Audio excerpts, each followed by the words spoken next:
Working with someone for 22 years is you start to think alike. So Scott, knowingly or unknowingly, has already given you a pretty accurate roadmap of the remarks that I wanted to share this evening. If you've spent any amount of time with me, you know that I'll chew your ear off on any of three topics: baseball, wine, or the history of the law in the Commonwealth. And I'm not going to talk about wine tonight, but you're going to hear a little bit about the two other categories. I do want to echo Scott's thank you to everybody who's here. I'm a big fan of in-person events. We had an in-person House of Delegates meeting over at 20 West Street for the Mass Bar earlier this afternoon, but I understand that it's a choice that you've all made to take time out of your schedules to navigate the horrible weather that we've experienced today. So it's deeply meaningful for me to see such a full room with so many friendly faces, colleagues, adversaries. That's the beauty of the Mass Bar Association. We leave our differences at the door, and every time we get together, we collaborate. So thank you all for being here, and then in particular to my family, my mom, my dad, my brothers. It's just such a treat to have everybody here in the room.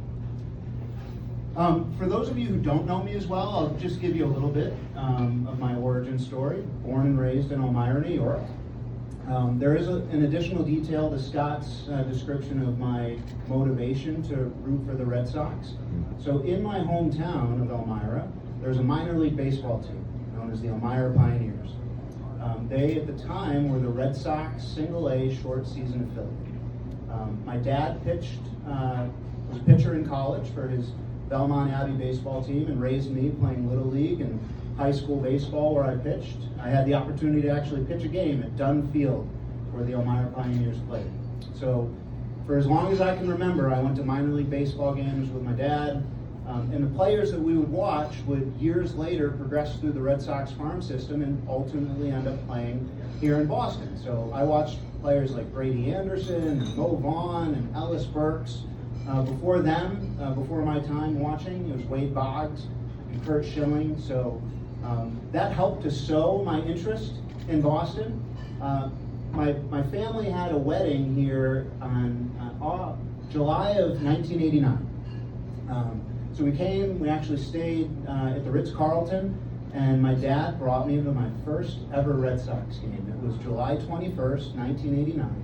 I don't have that memorized. I had to look up the box score, but I do remember the game because Carlton Fisk, who's one of the most famous Red Sox players of all time, but who left and finished the rest of his career in Chicago for the White Sox, Carlton Fisk had a solo home run in the 8th inning, which was the only run of the game. So the Red Sox lost 1-0 to Carlton Fisk's solo home run. Mike Greenwell, for those of you who recognize that game, was another Elmira Pioneers player that I grew up watching. He was playing for the Red Sox that day and went 2 for 4. So I left happy at least seeing somebody I recognize enjoy that time. So that, combined with my interest in the Red Sox, that sealed the deal. I knew that after that first visit to Fenway Park, I wanted Boston to be some part of my future. When applying to colleges out of Elmira, Brandeis University was up at the top of my list. And I ended up accepting Brandeis's invitation and played soccer there with two of my college soccer teammates who have made time to be here tonight, Josh Briefel and Jeff McKay. So thank you so much to you for making the effort to be here.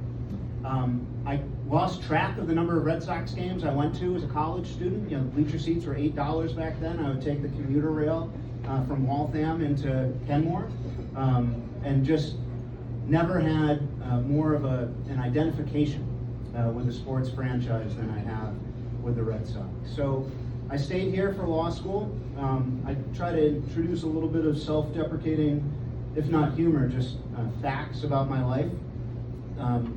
I didn't go straight from undergrad to law school. I took a couple years off. I worked at the Eunice Kennedy Shriver Center, where I studied neuropsychology and had an opportunity to pursue a future there, but it required a PhD, and I wasn't convinced I wanted to do that. So I put an application into a few law schools. Cornell University Law, which is where I was from, Boston University Law School here, and Boston College Law School. I got waitlisted at all three, and was waiting anxiously throughout the summer to learn if I would make my way off the wait list at any of these programs. And I would call the admissions offices and be told there was no update until one day over the summer of 2001. I made a call to the Boston College Law School admissions office, and a woman picked up the phone and asked if she could help me, and I explained I've been on the wait list for a few months. I was interested to know if there was any indication whether they would reach my name on the list. And she said, well, you're not going to believe this. I just got off the phone with another candidate who had been offered a spot in our law school, and they declined and accepted a place at a different school. And as a result of that, as of 5 minutes ago, a new place opened up in our incoming class. And there's no list, there's no order. It's my sole discretion to determine who to offer that spot to. And because you are on the phone with me now, I will offer you the spot in our law school class. If you can come to the office today to fill out the paperwork. I said, I'm going to leave my job right now. I'll be there in 15 minutes. And that is the story of how I got into law school. The reason I share it is to encourage everybody in this room to never give up, always continue pursuing any opportunity that's available to you, and to realize that sometimes the things that happen to us in life are as much an accident as they are a plan or intention. So the greatest thing to come out of my acceptance at Boston College Law School was my opportunity to meet and work with Professor Dan Kokola. I met him as a 1L student. I had no contacts in Boston. My dad was a district attorney in Chemung County, upstate New York, for 16 years, and then was a county court judge for 18 years after that. But no contacts in the Massachusetts legal world. So when I went to Boston College Law School, I knew nobody and had no references. I approached Professor Kokola, asking if there was an opportunity to work with him as a research assistant, and he graciously took me onto his team. I spent the next 3 years collaborating with him, researching the life and times of Josiah Quincy Jr. Scott shared a little bit of information. I'll share some more anecdotes, as I often tend to do. So in 1761, Josiah Quincy Jr., who was then, I think, around 18 years old, would sit in the audience of what was then called the Superior Court of Judicature. And the reason he would do that is because, unlike in England, where they had written law reports, for 100 years in Massachusetts, nobody wrote down what the judge's rulings were from the bench. They were oral rulings, they bound the parties to the litigation, but there was no record thereafter to examine precedent. So Josiah Quincy Jr., without being asked, took it upon himself as an 18-year-old to start writing down the holdings from the Superior Court. And he did that for the next 11 years. His writings were then later adopted by the Supreme Judicial Court as the first recognized law reports in the Commonwealth of Massachusetts. And that's the origin story. In 1773, he took a trip to South Carolina, and he maintained a detailed journal. That was really the crux of my research with Professor Kokola. I was able to work with the original text at the Boston Athenaeum, reading Josiah Quincy Jr.'s writing, contemplating his observations traveling to South Carolina in 1773. He was very forward-thinking on the brutalities and unsustainability of slavery as he observed it in the South. And he came back to Boston energized. He also, as Scott mentioned, was co-counsel with John Adams for the trial of Captain Preston and all of the British soldiers involved in the Boston Massacre. It was important to both John Adams and Josiah Quincy Jr. that the rule of law be upheld, because popular sentiment and public opinion was to hang each and every one of those British officers as soon as the Boston Massacre happened. With their skill and expertise, they got Captain Preston acquitted and 6 out of 8 of the British soldiers acquitted after a trial. 2 of the soldiers were found guilty of manslaughter, and they were branded. That was the punishment back then. But they provided a lifelong example and a continuing lesson for us as Massachusetts attorneys at the importance of the rule of law. John Adams, as many of you know, authored the Massachusetts Constitution, which to this day is still the longest continuously active written constitution anywhere in the world. In 1780, he he authored Article 30 of the Declaration of Rights. I'm thrilled that the oath I just took with Chief Justice Budd includes a reference to the Declaration of Rights because it's the strongest separation of powers language that exists anywhere in the world. This is the one part I don't have memorized, so I'll read it to you. In the government of this Commonwealth, the legislative department shall never exercise the executive and judicial powers, or either of them. The executive shall never exercise the legislative and judicial powers, or either of them. The judicial shall never exercise the legislative and executive powers, or either of them. To the end, it may be a government of laws and not of men. You could spend a lot of time analyzing that last phrase. What jumps out at me is John Adams in 1780, as he's reflecting upon what life was like under British rule and creating a new system of democracy. He recognized that it would forever be a fight to maintain. And he wrote in Article 30 that it will end.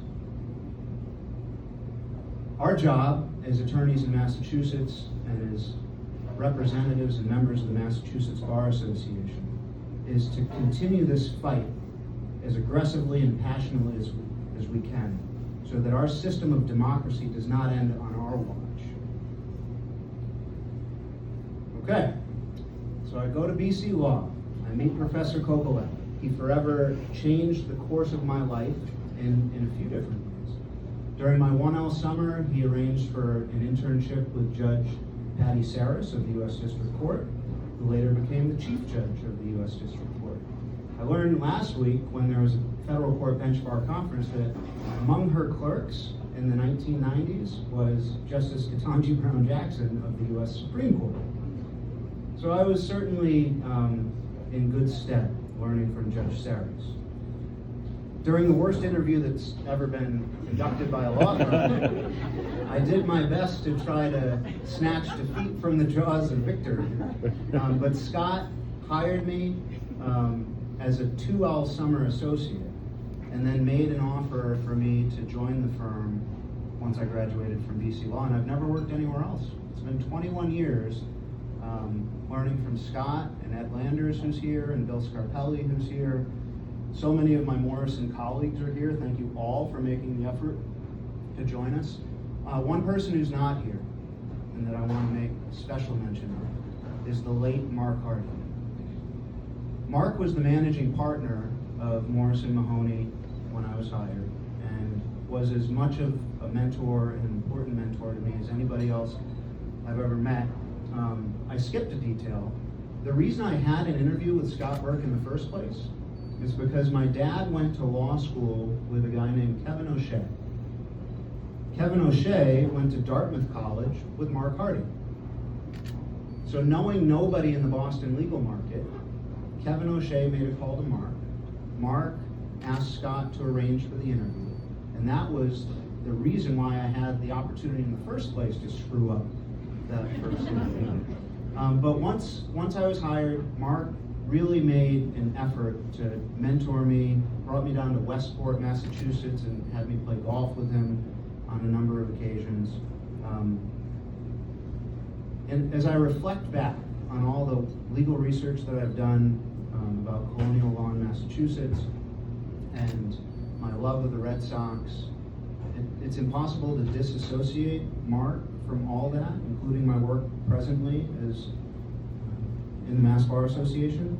So on April 20th of 2012, Mark walked into my office, as you often do. You stopped what you were doing to answer the managing partner's question, and he handed me this plastic card. He said, "How'd you like to go to the Red Sox game today?" And I jumped at every opportunity to go to a Red Sox game, but this one was particularly important. This game marked the 100th anniversary of Fenway Park. Not just the year, but to the actual day. 100 years earlier, this stadium opened. And that's the reason they printed these commemorative plastic tickets, not paper as it was back then, and not e-tickets as they are now.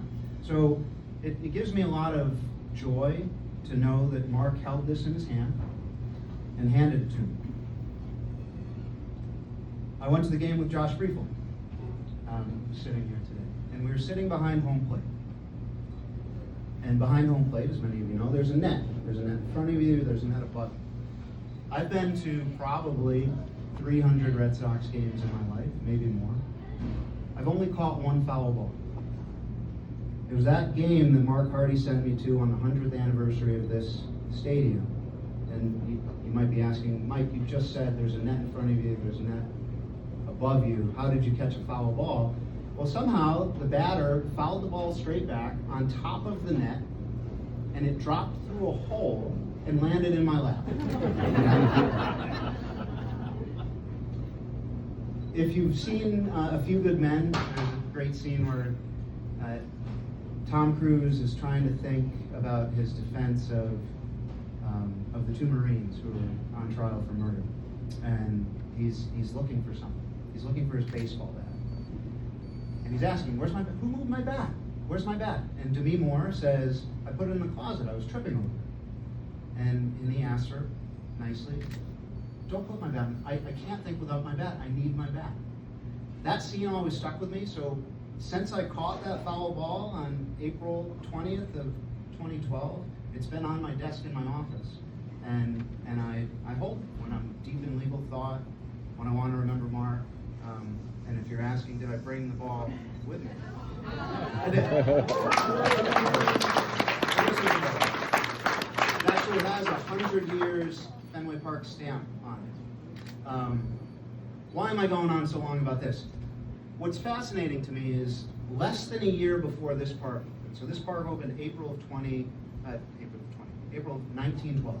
Less than a year earlier, in June of 1911, the Massachusetts Bar Organization was incorporated.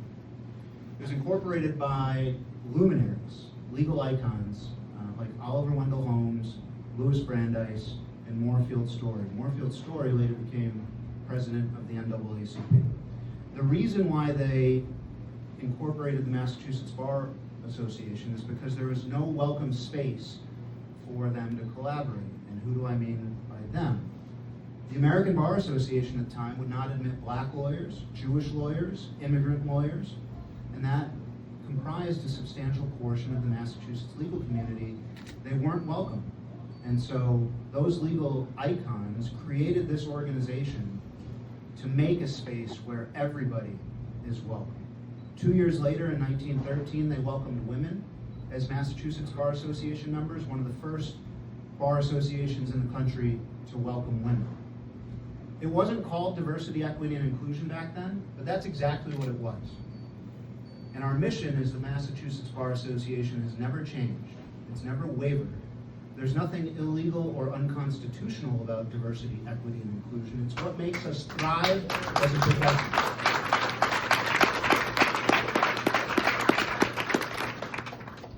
Mentorship is a key to all of that as well, because when we get together and collaborate as members of a bar association, we're able to mentor one another. Sometimes, most importantly, across practice areas. Some of my best friends are criminal attorneys, and I don't handle any criminal work. Some of my closest allies at the Bar Association are plaintiffs' counsel, who are my adversaries in the courtroom. Another interesting fact, in 1855, Massachusetts became the first state in the country to offer a written bar exam. Before then, it was oral, and the path to becoming a lawyer was actually through the apprenticeship program. So in 1855, Massachusetts became the first in the nation to offer the written bar exam. A little fun anecdote, 1855 is also the year that the Parker House Hotel opened, which I think is the longest operating hotel in the country. I know for a fact they invented the Boston cream pie, and I learned that this week when I took two of my associates, Sarah Mondo and Marla Boutrug, over in Cone, to the Omni Parker Hotel after a summary judgment hearing and treated them to their first ever original Boston cream pie. That was in 1857 that recipe was created.